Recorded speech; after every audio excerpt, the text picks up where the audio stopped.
चोर जुल्म के टक्कर में व्यापारियों का उत्पीड़न बंद करो, बंद करो, बंद करो। बाबा जी हो।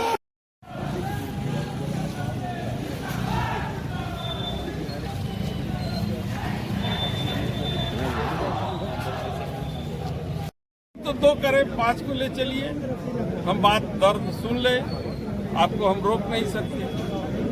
हम आपकी पीड़ा हम अप्रोप्रिएट जगह तक पहुंचा देंगे।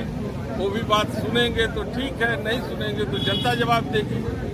दूसरा बात यह है कि जब तक हम न सुने तब तक यथास्थिति आप रोके रहिए। हाँ, तो बिल्कुल नहीं आपकी बात को। ये मत सोचिए कि खाली मोदी की सांसद। ये आप आधे बनारस के सांसद भी हैं, हम मान लिए, 2 कॉन्स्टिट्यूंसी वाराणसी की, मानता हूँ सर, मैं चंदौली भी है। मैं उस बात से कतई इनकार नहीं कर रहा हूँ। तो आप बताइए, तो मेरी जिम्मेदारी क्या है? क्या अपनी जिम्मेदारी का निर्वहन न करूं? नहीं सर, बिल्कुल करें, बिल्कुल करें। फिर क्या आपको आपत्ति? आपको दिक्कत क्या है? हमको बता दीजिए, वही हम अपनी दिक्कत दूर कर देंगे। सर आप भी जानते हैं अभी जो दीपावली गुजरी है और बिल्कुल और भी है कि कार्यक्रम हमारे होने ये रोक दिया गया।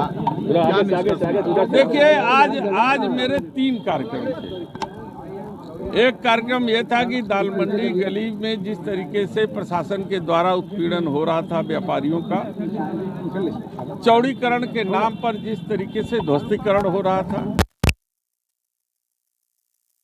स्थिति को जानने के लिए समाजवादी पार्टी राष्ट्रीय अध्यक्ष जी के कहने पर एक प्रतिनिधिमंडल के रूप में भाई सुरेंद्र पटेल जी, हमारे जिला अध्यक्ष चंदौली सत्यनारायण राजभर जी और तमाम मिश्रा जी सहित सभी जो पदाधिकारी यहाँ पे हैं, हमारे संबंध अंसारी हैं, और सब लोग हम लोग वहाँ जा रहे थे। वहाँ जाने के का मकसद यही था कि उनकी पीड़ा को समझें और उस पीड़ा को एप्रोप्रिएट जगह पर उसको बताएं, प्रशासन को बताएं, ताकि उसका समाधान हो सके। हमने एक पत्र भी जिलाधिकारी को लिखा इस संदर्भ में कि कुछ एक प्रशासन के द्वारा वहाँ की यथास्थिति जानने और किस तरीके से वहाँ का एक रिपोर्ट मंगवाई गई है। और रिपोर्ट जब मंगवाई गई है तो उस रिपोर्ट को भी अभी तक सार्वजनिक नहीं किया गया। तो उस परिस्थिति में हम उस रिपोर्ट की कॉपी भी मांग रहे थे, नहीं दिया। तो मैं स्थानीय स्तर पे जाकर के लोगों की बात सुनना चाहता था। दूसरी घटना, एक हमारी 4 वर्ष की जो है अनुसूचित जाति की बच्ची है, उसका रेप हुआ और उसका परिवार अभी दीनदयाल उपाध्याय में भर्ती है, वहाँ जाना चाहता था। और तीसरा, चुनार में जो 6 लोगों की मृत्यु हो गई है, वहाँ भी जाने का की मेरी योजना थी।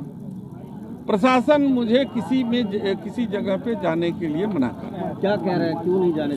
और बहुत सी चीज़ें अभी व्यवस्थित नहीं है, इसलिए मैं आपको इसकी अनुमति ऊपर के दबाव में हम नहीं दे सकता। आप मुझे कोऑपरेट करिए, 10 तारीख के बाद हम जो है कि आपको ले चलेंगे। तो मैंने कहा कि 10 तारीख के बाद ठीक है, मैं जाऊंगा, लेकिन आज से लेके 10 तारीख के बीच में एक हथौड़ी भी अगर चला और तो मुझसे बुरा कोई नहीं होगा। इसका कि वहाँ एक हथौड़ी भी नहीं चलेगा। सांसद जी, आप बार बार कह रहे थे कि हमको 5 आदमी से जाने दिया, तो हमने कहा 2 ही तो है हमके कि या तो आप वादा कीजिए या तो कि यहाँ पर एक हथौड़ी भी नहीं चलेगी, या तो आप 5 आदमी को हमको जाने की इजाज़त दीजिए और हम सब जाएंगे और उनकी पीड़ा को समझेंगे। तो इन्होंने 10 तारीख तक कोई भी कार्रवाई करने का न करने का उन्होंने वादा किया, आश्वासन दिया मीडिया के सामने और ऊपर वाले लोगों से बात करके। तो जब उन्होंने ऐसा वादा किया है तो मुझे भी लोकतंत्र एक देना चाहिए। तो आप 10 तारीख के बाद आप लोग जाएंगे? निश्चित रूप से आपको सूचित करके जाएंगे।